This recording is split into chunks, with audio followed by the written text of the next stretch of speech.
Hello and welcome to the Hibs Observer live briefing on this Thursday afternoon. Actually, I'm getting my days mixed up. They're all rolling into one at this point, unfortunately. No, here on Thursday afternoon to preview Hibs' massive, we have to say, Scottish Cup quarter-final against Rangers at Easter Road on Sunday.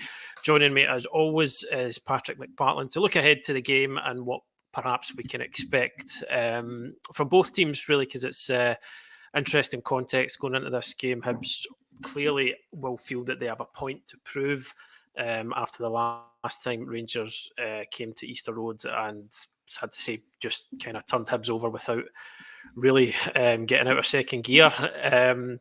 And then we obviously have the context of Rangers coming into this off the back of a huge European tie for them away at Benfica. So all the elements are there for a cracking cup tie. Patrick, we're a few days out from it. How are you feeling about it? I think it's hard to know what to expect because on the one hand, you say, Hibs are on a bit of a kind of uptick in form. They look a lot better as a team. They look better individually.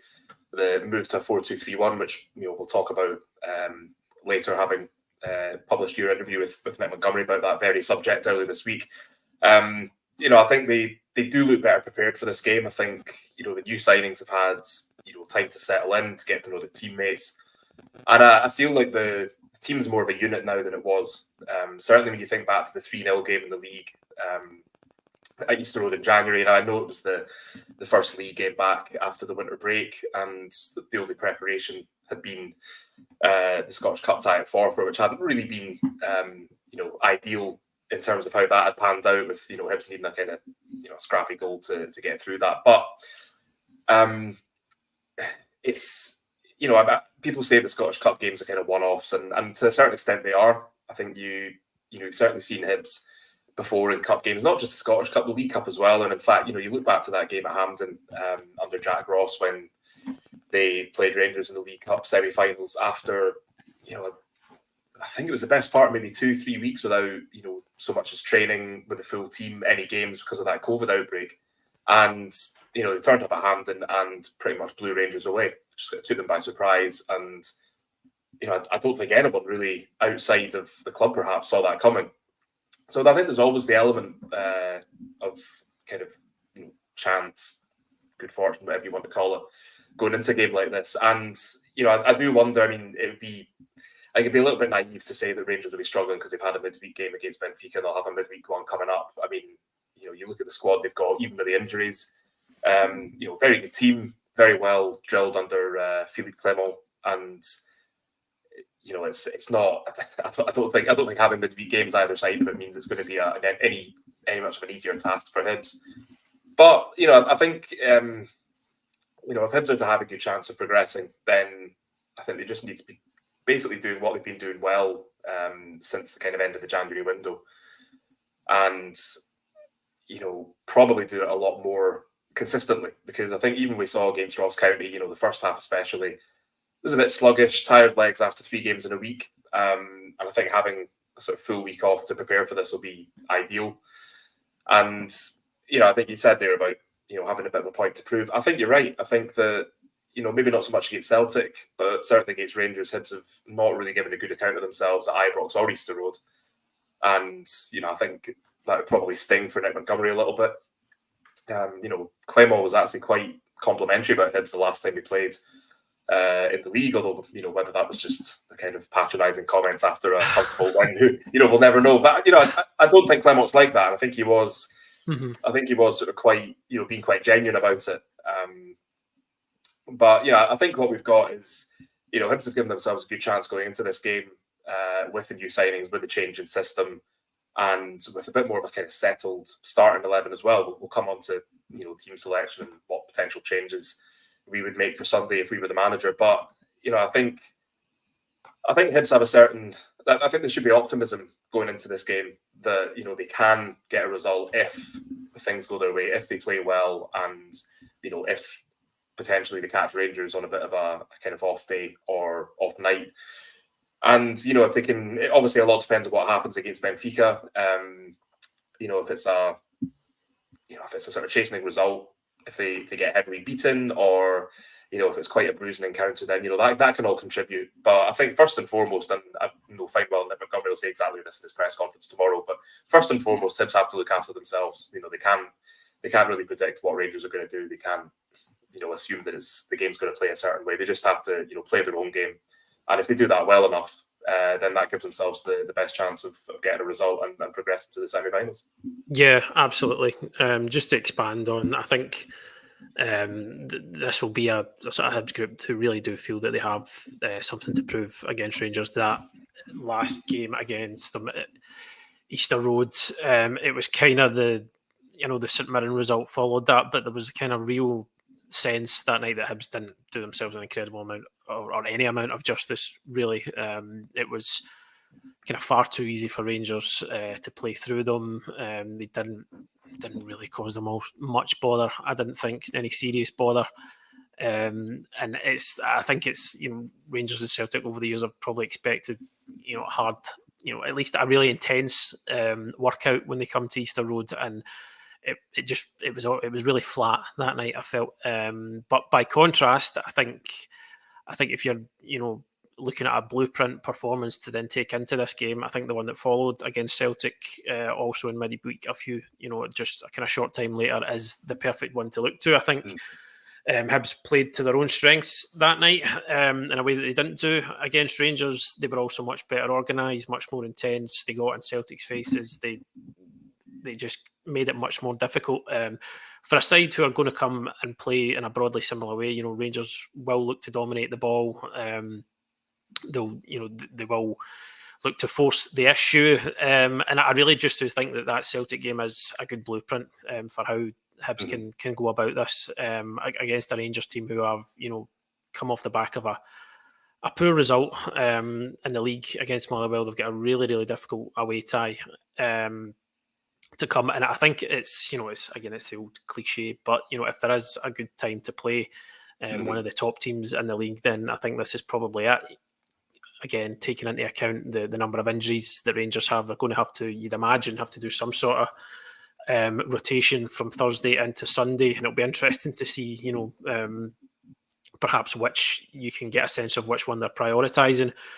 But as you say, Hibs have got to look after themselves first. What I thought they did really well against Celtic that night, it wasn't a complete backs to the wall, sitting in for a siege type of performance. I think Hibs did sit in at points, which you're always going to have to do against Celtic and Rangers. But I think the key in these games is picking your moments to have a go, doing it in the right moments, doing it in the right way. Again, not leaving yourself overcommitted, and not at the same time not showing any great deal of ambition. And I thought Hibs did that really, really well in the game against Celtic. And if it was for, I think we seem to be talking about this quite a lot now, but if they're, a more clinical edge that night, and a bit better fortune in terms of decisions, then Hibs probably, they did deserve to come away with something that night, I felt, and in different circumstances, they could well have done. And it's, again, what kind of intrigues me as well is it's going to be a sort of different type of game for the attacking players. We've seen a game that I feel like we've seen quite a lot this season. We probably will see again. The win over Ross County, it was a team coming and looking to just sit behind the ball and say to Hibs, right, can you break us down? It's over to you. Whereas this will be completely different, and I think Hibs really managed to trouble Celtic kind of transitions, going on the counter attack in that game, and you'd expect a bit more of that here. So it's a different game for the attacking players. You've got Hibs have always, they are now very strong in the wide areas. You've got Martin Boyle back out wide. Mazani Malida has made that role on the left his own. You've got guys like Marcondes who can, as we've seen with the goal against Dundee, can be invaluable in these counter attacks. So there's space for you'd imagine there will be space for guys like Boyle, Mazani, who some of their real strengths are being able to run into space, into open spaces, to be able to stretch defences. I think Mazani in particular against Celtic really gave their centre-backs a real going over in terms of his direct running. And then it's a contrast then for the fact that there's not a lot of space to do that, and maybe your average home game against a side lower in the league, who their priority is to deny that space. So I feel there will be opportunities there for Hibs to try and hurt Rangers, because like Celtic and Rangers, they want to play on the front foot at all times. There are going to be moments where perhaps they overcommit, and if you play your cards right, you've got these really kind of fast, athletic, attacking players who we know, especially in Mazzani's case at the moment, can find the back of the net when the opportunity comes their way.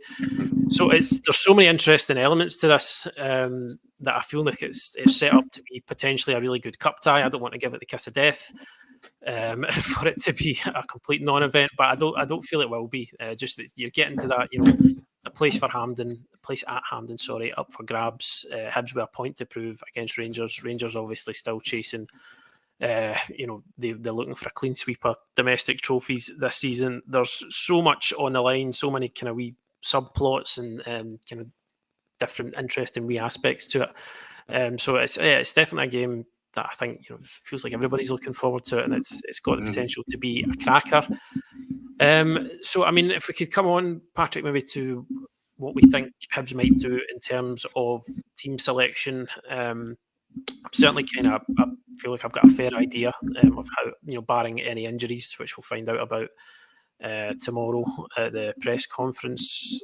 I can't see there being too much change, because I feel like the team that was set up to try and break down Ross County is perhaps also has the capability to play in this type of game where it's maybe going to be more about countering in the right moments.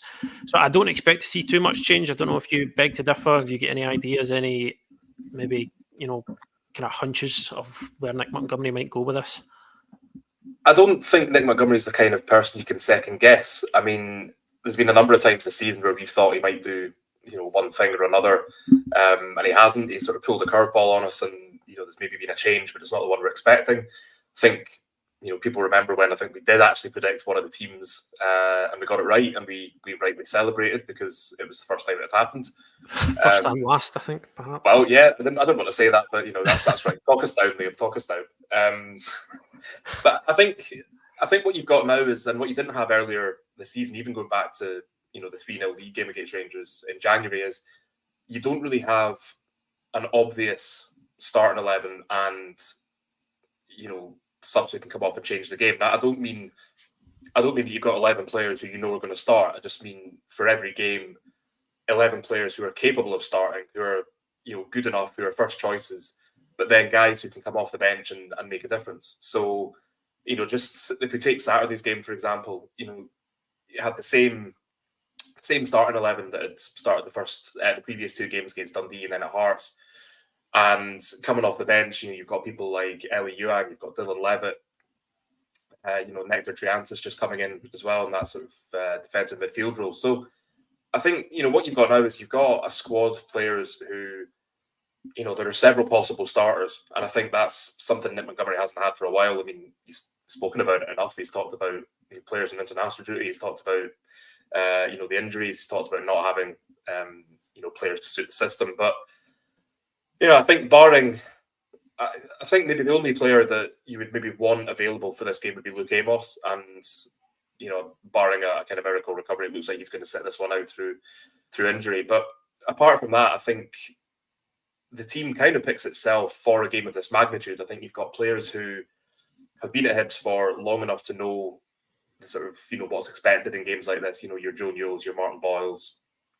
And, I think on top of that, you've then got players like Mazzani, like Emiliano, Nathan Mariah Welsh, who I think just sort of raise things a little bit for Hibs. And that's what they were missing in previous games. And I think, changing to the kind of three-man midfield with, the influence that Marcondes brings to that, where, he can kind of drop deep and he can, have this kind of free role so he can sort of support the attack, or he can, just kind of go where he's needed essentially. And I think you could look at this team and you could say, you could put out exactly the same starting 11 that you put out against Ross County and nobody could have any complaints. The only place I can really see there being any possible debate about who plays is if he chooses to keep Mazzani on the left and Dylan Vente up top, or whether he might feel putting Mazzani in the middle is the way to go, certainly from the start, which would, then necessitate the return of Eli Yuan on the left. I didn't think that Yuan did an awful lot to justify being returned to the starting 11 when he played against Hearts, came off the bench in the second half. And then, against Hearts, not against Hearts, against Ross County the weekend, he's obviously made the second goal. I felt he did make a difference. Whether or not that's enough for him to be starting in a game like this, I don't know. Because, you want your players to be switched on. You want your players to be, at it from minute one. And I'm not 100% convinced that you want somebody like him on the left, especially when you've got, we're coming up against, in all likelihood, James Tavernier. And, I think he can be got at. And, I think what you want is somebody like Mazzani who, just has that sort of slight edge on Eli Yuan, if you like, in terms of what he can bring to the team, what he can do. Talk about an X factor in a team, and I think, he could be the one in this game. When you talked about the Celtic game and how effective he looked against their centre backs, that was when he was still sort of chasing full fitness. I mean, according to Montgomery, he still is chasing full fitness, which is a bit of a daunting prospect for any defenders who are going to be facing Hibs anytime soon. But I just think it'd be very easy to sort of overthink this game and think, we need to do this, we need to do that to try and counter what Rangers will do. But I think part of the reason that Hibs came close to getting kind of maximum points from last week was because they had a settled team. They had players who knew what they were doing, and their teammates knew where they were going to be, how they were going to operate. So, I wouldn't be surprised to see the same starting lineup on Sunday, barring any injuries. The only other possibility is whether or not Montgomery feels Adam Lafondra might be a kind of wild card from the start in a sort of centre forward position rather than a 10. Just because, he's got that kind of wily fox in the box mentality, and we saw it with Mazzani against Ross County, that if the ball's sort of loose in the box, you want somebody who's going to jump on it and stick it in the back of the net. Lafondra's played in big games like this before, and I just think that's one I can maybe see. I mean, not necessarily saying it'll happen, but I do wonder whether it's something that Montgomery might be mulling over. Not to take anything away from Dylan Vente.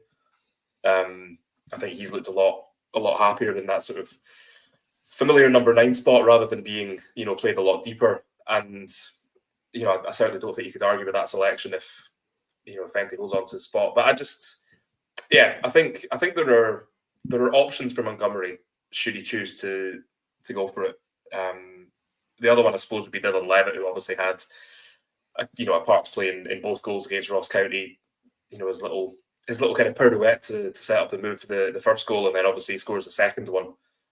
Still not sure whether you would have him on from the start or whether you might want him to come on when, in the second half when Hibs might be in the ascendancy, where they might need somebody who's capable of just unlocking Rangers a little bit. Because I think what Mariah Welsh brings to the team is clear to see. Not so much against Ross County when he was, as we found out later, struggling with a knock and maybe not 100%. And I think that sort of just illustrated how effective he has been when he has been at 100%. And I think you need somebody with his sort of engine, covering every blade of grass against Rangers. So, get him to do that for 60, 65 minutes, and then you've got, Levitt to bring off the bench. It's not a bad sort of replacement to be able to make. I've talked around the houses here, we're going around in circles. And I think that's probably the way Montgomery would want it. I think, I think he wants to have hard decisions to make. I think the back four picks itself. I think in terms of the midfield, I think you have to have Joe Newell, you have to have Emiliano Marcondes in there, and then it's just Mariah Welsh and Levitt is maybe the kind of the one that's up for debate in the middle of the park, and then your front three, Martin Boyle, I think goes without saying on the right, but then do you keep Mazzani on the left? Do you bring in central? Do you bring Eli Yuan back? It's I think those are the sort of main sort of posers, if you like, when it comes to team selection. But as I was saying, I think the most important thing for Hibs is that whoever starts, I think they've now got a squad of players who you're not looking at it and thinking, well, the player who's come in is an obvious kind of downgrade on the player they're replacing. And, you know, with the greatest of respect to, you know, players who were playing previously, I think that's what the problem was.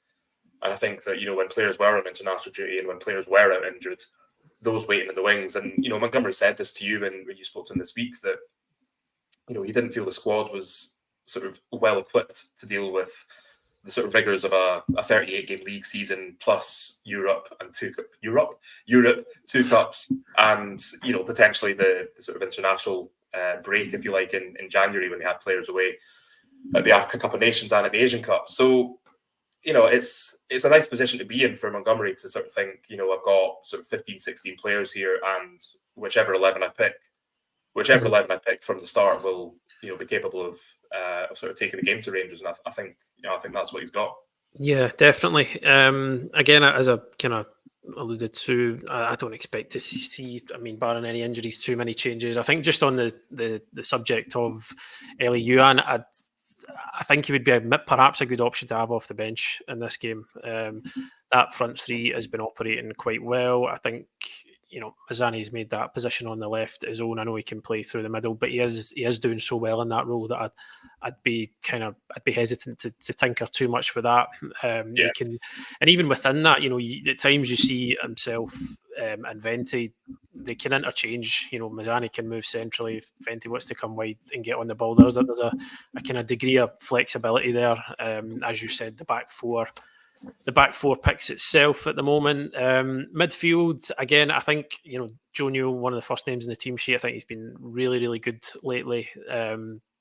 Emiliano in the number 10 role. And just, I think if Mariah Welsh is not still struggling from that knock last week, I think you put him back in there. I don't think he had, again, he didn't have a great game against Ross County. I think, in fact, probably Mariah Welsh and Emiliano kind of looked like a few guys who had spent a long time not playing regular football, who were then asked to play 3 games in 6 days.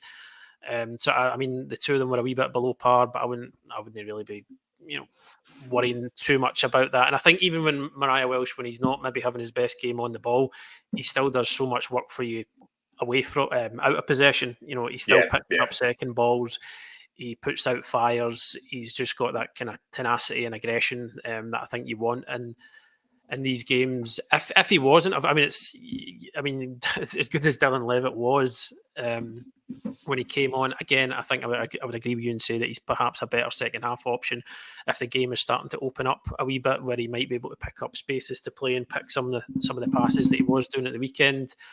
I think if Mariah Welsh is still struggling, there could be perhaps a temptation. You know, we've seen that Nick Montgomery has been willing to bring Nectar Triantis on in midfield. If Mariah Welsh is struggling, and as we expect, Luke Amos probably isn't going to make it, I think it'd be interesting to see whether he brings in Levitt, or do you then put Triantis in there as, you know, just as a bit of a destroyer, just somebody to break things up.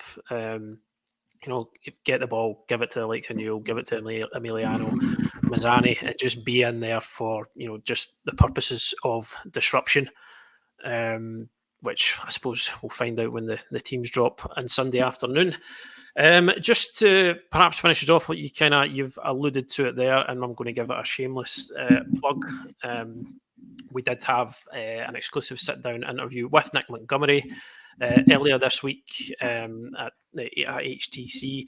And just basically, it was just a chance to sit down and kind of speak to the manager about, you know, how things have evolved over the past 6 months. You know, there has been a lot of debate around formations, systems, tactics, and it was kind of a chance to maybe put some of the points of debate to Montgomery, who was, you know, he was very, very generous with his time, very open and honest in discussing some of these topics.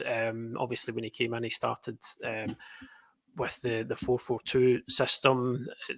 After its kind of results sort of started to turn, you know, there was a kind of fairly widespread clamour to mix things up a wee bit. We have seen, you know, a slight tweak, not a complete overhaul of the system, of the tactics in the past few weeks, and that has coincided with an upturn in Hibs' fortunes. But it was just interesting to get the manager's perspective, and he I think quite clearly feels that the main the main reason why things have turned over the last few weeks have just been obviously the January signings who have added undoubted quality to the side, and then obviously getting guys like Martin Boyle back, Lewis Miller back. You're putting Rocky Bashiri back into the heart of defence where he has been. He's been excellent since he's come back. That has certainly made a difference, and maybe maybe as an element of Montgomery not wanting to start shouting, oh yeah, I made these tactical tweaks and it's me that's made everything better. He was very kind of clear that he wanted, I think, to put a lot of the credit on to the players, and I think he certainly has a point. There are guys who have come in and improved the side, and I think bringing in Emiliano as the sort of natural number 10 has just made a real difference, because for a time, Hibs were trying to fit sort of square pegs into that round hole. Obviously, we know that Dylan Venti was playing there quite a lot. Martin Boyle through the middle, and as much as Dylan Venti's he's an intelligent player. He's got good technique. If it's still not your natural role, and you've not spent any great. I mean, Dylan Venti's spent his entire career playing as a central striker. If it's not your natural fit, then it can be hard to adapt to different positions in terms of the areas that you take up, how you receive the ball, where you receive the ball, what your kind of responsibilities are as a creator, as opposed to this guy's been a goal scorer for his entire career.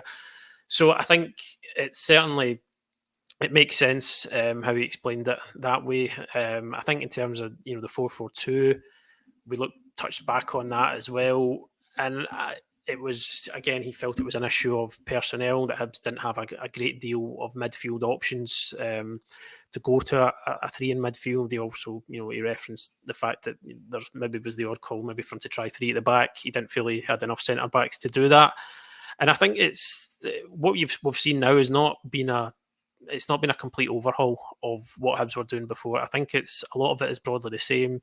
We had a kind of excellent analysis piece on the website from 9125 analysis, and I really urge you to check that out. It was a really good companion to some of the concepts that Montgomery was talking about in the interview. And it's just, I think it's as if maybe he felt that there's maybe too much focus on at times on formations on paper, because things change and adapt through the game. You kind of see it at different points where sometimes you get a Joe Newell dropping in and Hibs are building up as a back three. Full backs move on. It's fluid and it's adaptable, and it's, again, like with how tactical the game is nowadays, like formations on paper aren't always quite reflective of how things are panning out during the game. I think Hibs do, and a lot of teams do, still like to defend in the 4-4-2. But at the same time, I kind of, I think there was points that Montgomery could have changed it. Maybe certain games where he could have went with the three in midfield, and I think the change of shape has made a difference in that. I think Hibs are a bit more defensively solid, to have somebody in the middle who is maybe more natural in that position, and then you obviously have Mariah Welsh, who's the kind of that aggressive profile of midfielder that they were missing. So yeah, if you've not checked out the interview, I mean, I would shamelessly urge you to do so. There's a lot of insight from the manager in there into what he's trying to do. Stuff on top of that about kind of changing the culture of the club. And yeah, it's we do feel that we're obviously a wee bit biased, but we do feel it's worth checking out. So yeah, that's available on our website just now. Available to subscribers, and if you're not subscribed yet, you can take advantage of our offer, which is flying past us on the ticker below there. £4 for 4 months, and you'll get full access to that interview on there, as well as I said, the really good analysis piece that we had accompanying it as well. Yeah, I think it was good to have the sort of insight from Montgomery, because he's limited in what he can say. I think in his pre-match and post-match press conferences about tactics. It's not the sort of thing that typically a lot of journalists want to get from games. They want a bit of reaction. They want maybe team news, injury updates, that sort of thing. But I think when it has been the focus of a lot of Hibs sort of troubles, especially that sort of period between the start of December and the start of February, that this sort of issue that Hibs had been playing a certain way under Lee Johnson, had been getting the results, but it was felt, the formation suited the personnel. But I mean, you were speaking to Nick this week, and he sort of felt. I mean, he spoke sort of quite at length. I think it was about the team that was playing quite a direct form of football, but didn't necessarily have the players to do that. And 4-4-2 was sort of seen as a kind of catch-all formation that maybe allow the players who weren't more suited to the direct sort of way of playing to sort of I don't know, just have more of an impact. Is that a fair comment? Yeah, I think so. Yeah, I mean, I think it's hard to disagree when you survey the squad as it was when Montgomery came in, to think, right, this is a group who are kind of set up, optimized, even, that's the right word, to go long, to go about. I mean, you can argue maybe when you've got fast wingers, do they help you kind of implement a more kind of direct style? But then you're looking at you're not going to be shelling balls up to Dylan Venti in the air with any regularity. Montgomery pointed that out. He said, obviously correctly, that Christian Doidge was really the only option if that's the route that you wanted to go down.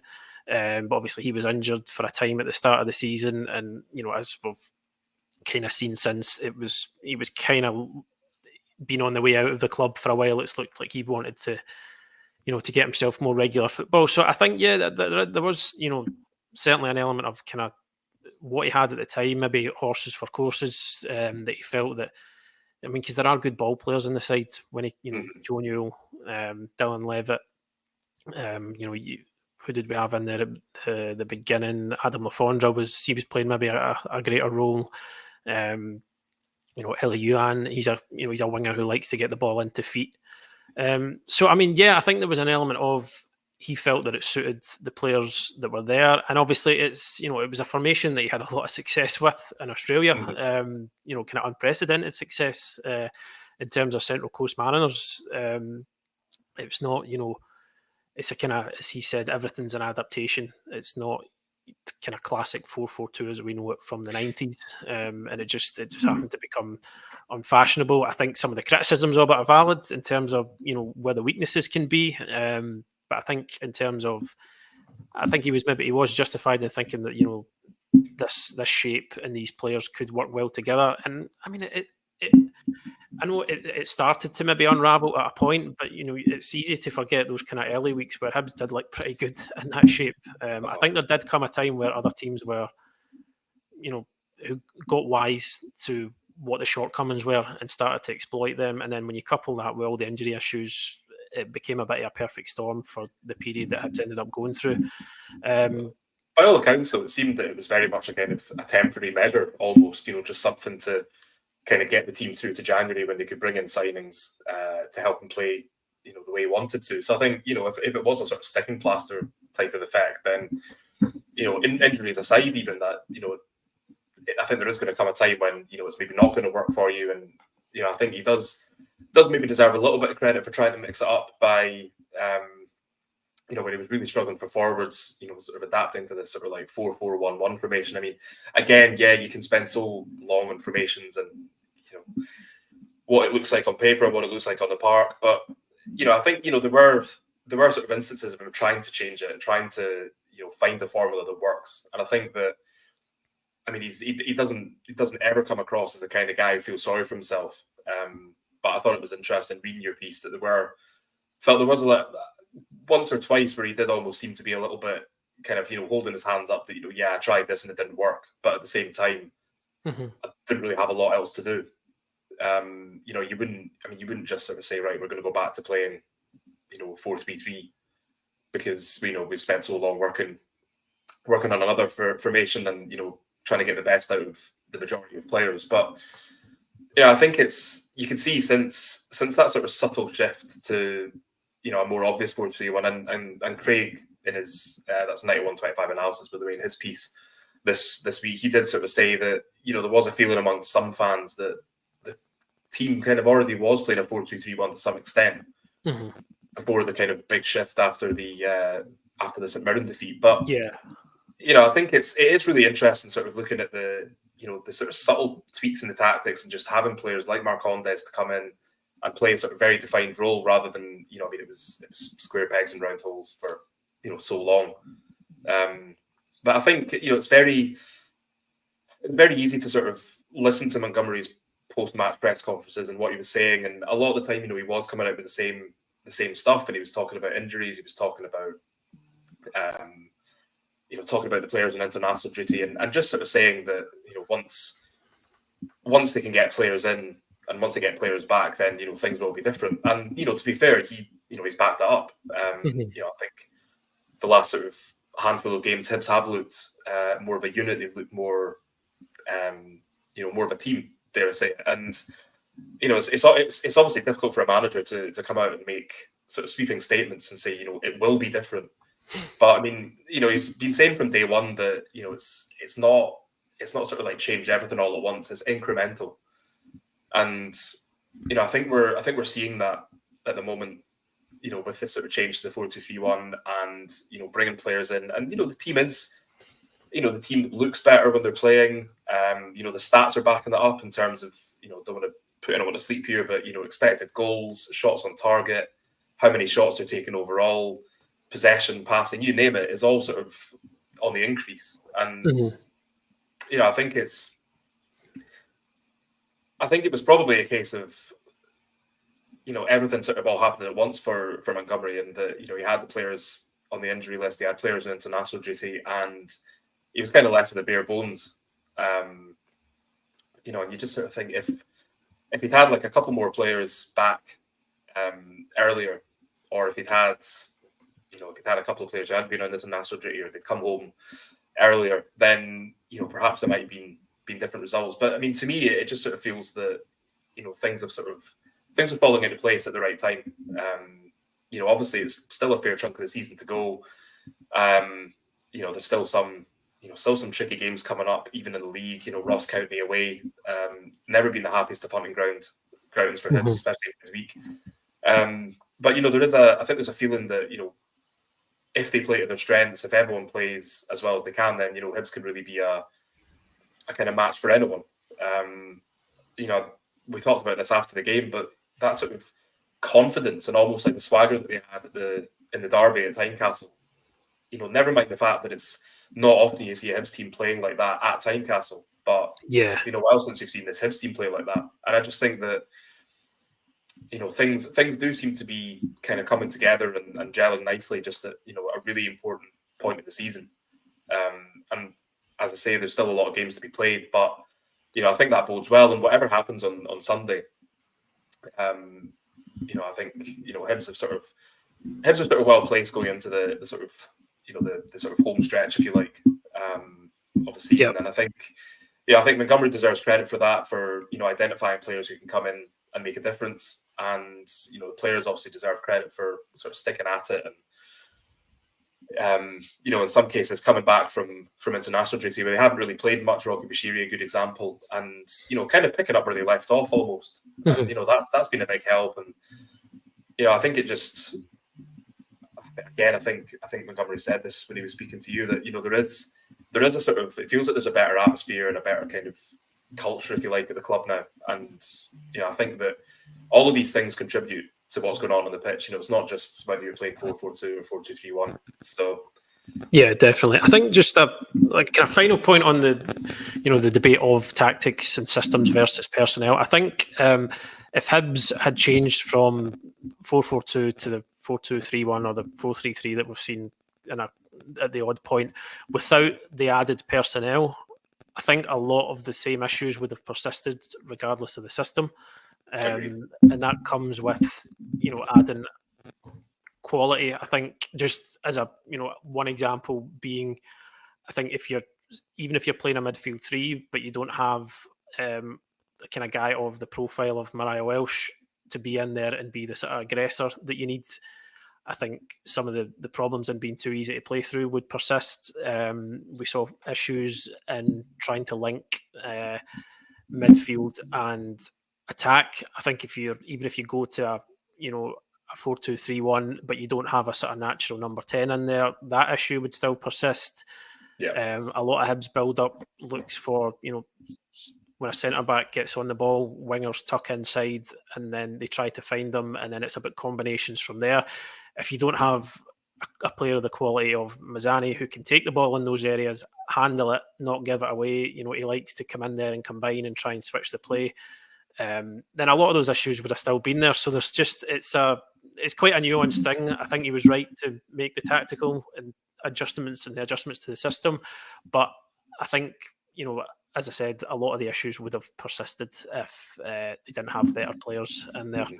So it's up the process, basically. Yeah, pretty much. Yeah, I think you need to, and I said we need to sort of give him credit for that. And then obviously he's kind of asked at one point what was the biggest thing you've sort of learned from your time here so far, and he was quite decisive in saying, kind of sticking to what I'm believing and what I feel can work and not wavering from that. So yeah, I mean, we're not pretending that everything is now suddenly completely rosy. Nick Montgomery, he's not under any illusions that that a corner has been completely turned. There's still an awful lot of work to do, but it does at least seem to be heading in the right direction, and there just seems to be a multitude of factors behind that. So I think, unless you've got anything to add, Patrick, I think we might leave it there for today. I think people probably had enough of me whittering on for one day. Aye, me as well. So we'll put you all out of your misery. We'll be back in a couple of days. Yeah, as I said, any of the topics that we've just been discussing, you can see the analysis piece on the website and the interview with Nick Montgomery. They both kind of go together quite well, we feel. Just looking ahead to the weekend, it's press conference day at HTC tomorrow, and we'll be there to hear from Nick Montgomery and one of the players. We'll have injury updates, fitness updates, squad updates, all that as soon as we have it for you, and then full interviews with manager and players later on in the evening. And because it's a Sunday game, we'll actually have a bit of extra press conference content, so have a look out for that on Saturday night and Sunday. And yeah, I suppose all left to say, we'll see you at Easter Road on Sunday for a really exciting Scottish Cup tie for Hibs. But until then, thank you as always for joining us, and we'll see you again next time.